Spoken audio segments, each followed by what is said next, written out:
هذا واحد قال لابوه ايش قال له؟ يصير اتزوج بيبيتي؟ قال له كلب ابن الكلب تريد تتزوج امي؟ قال انت شلون متزوج امي؟ شكرا للمشاركة. يلا يلا الله وياك الله وياك. فيما سد الباب وراك حبيبي. شنو هاي؟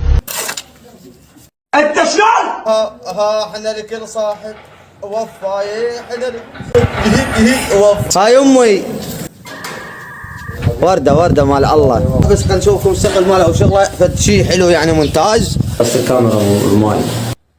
انا مو تربح ويانا، اريد منك يا انشوده يا ايه. البس كمامة.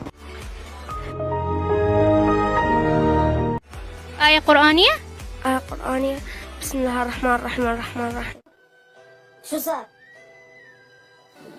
مالك يوم الدين، إياك نعبد وإياك نستعين، اهدنا الصراط المستقيم صراط الذي أنعمت عليهم ولا. اخذني تعبت. لا تنسوا اللايك ومتابعة شباب. كان معكم منس التركي ملك الميمزات العراقية، راجعين بقوة شهر رمضان الكريم، وإن شاء الله كل عام وأنتم بخير. هاي إذا جا العيد. أوكي.